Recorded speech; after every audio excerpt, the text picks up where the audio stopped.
Assalamualaikum warahmatullahi wabarakatuh. Gua Reza Gunawan, kembali lagi di channel gua.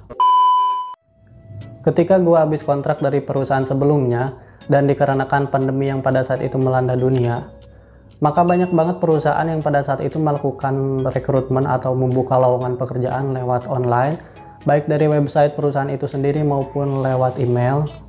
Maka dari itu gua pada saat itu ngirim email ke perusahaan dengan sangat banyak gitu, dan banyak juga email gua yang terabaikan alias bertepuk sebelah tangan. Maka dari itu di video kali ini gua bakalan bahas tips dan triknya gimana email kita bisa tembus dan dapat panggilan tes, karena gua udah mengevaluasi diri kenapa email gua nggak tembus dari kesalahan-kesalahan gua. Maka kita langsung aja bahas kenapa, dan ini tips dan triknya dari gua sendiri guys. Jadi di video kali ini gue bakalan bahas tips dan trik gimana caranya supaya email kita dapat tembus dan dapat panggilan tes dari HRD di suatu perusahaan. Tips yang pertama, kalian jangan kirim email ke perusahaan secara random, alias kalian harus rajin kirim email ke perusahaan itu satu persatu guys. Jadi jangan secara random, karena kalau kalian secara random itu kalian berarti tidak memprioritaskan atau tidak khususkan email kalian itu ke satu perusahaan doang gitu. Jadi nantinya email kalian nggak dilirik sama sekali dari perusahaan itu guys. Yang kedua, jangan biarin subjek email kalian kosong guys. Jadi biasakan subjek emailnya diisi, dan biasanya diisi itu dengan lamaran pekerjaan ataupun lamaran pekerjaan dalam kurung jabatan yang kalian lamar ataupun jabatan yang kalian lamar gitu. Jadi biasanya ada direkomendasikan oleh perusahaan tersebut. Tips yang ketiga, jangan biarin body email kalian juga kosong guys. Jadi biasanya body email kalian itu berisi tentang surat lamaran pekerjaan.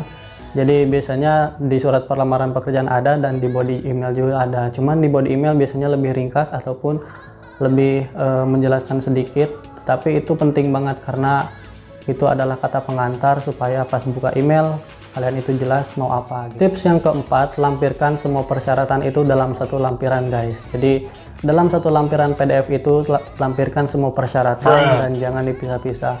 Kebayang gak sih kalau kalian pisah-pisah lampirannya, nanti HRD-nya harus download satu persatu, kan repot juga. Karena kan dalam satu lowongan itu bakalan banyak banget email yang masuk ke laptop perusahaan, ke laptop HRD itu. Jadi kalian harus bikin lampirannya itu dalam satu berkas PDF, dan jangan lupa untuk ukurannya guys. Dan biasanya dalam lampiran berkas itu gua nyantumin yang pertama adalah kurikulum vitae gua atau CV gua, terus yang kedua biasanya gua nyantumin surat lamaran kerja yang ditulis itu di laptop, di Word ataupun WPS Office, dan yang ketiga biasanya gua masukin itu KTP, terus disitu juga NPWP gue selalu masukin, dan ijazah, transkrip nilai, keterangan sehat, SKCK, terus surat pengalaman kerja, terus ada juga sertifikat pendukung lainnya gitu. Itu sih lampiran yang sering gue cantumin.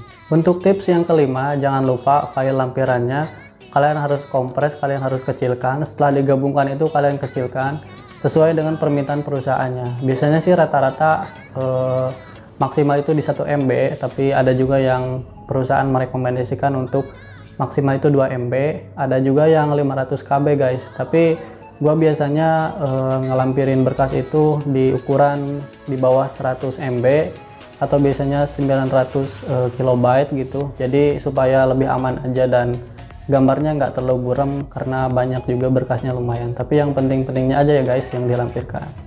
Lalu untuk tips yang terakhir, kalian juga harus mengatur waktu pengiriman email kalian. Biasanya gua ngirim email itu di waktu jam kerja perusahaan, jadi waktunya operasional yang efektif di hari Senin sampai Jumat. Dan jangan lupa kalian waktunya juga harus diatur di jam 8 sampai jam 3 lah kurang lebih. Dan jangan kalian ngirim email itu di hari weekend ataupun di jam-jam yang nggak efektif gitu, kayak jam 6 pagi, terus kayak jam 5 sore.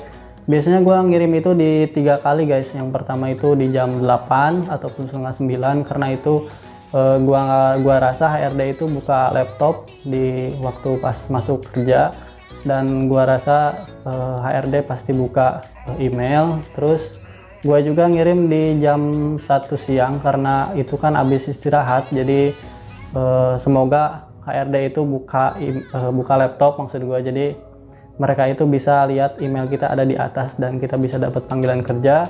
Dan biasanya gue juga ngirim email di jam 3 sore sebelum pulang, karena kan sebelum pulang itu HRD pasti matiin laptopnya gitu. Jadi semoga aja kita dilirik email kita dan kita dapat panggilan tes gitu. Nah, mungkin itu aja guys yang bisa gue share ke kalian tentang tips dan triknya.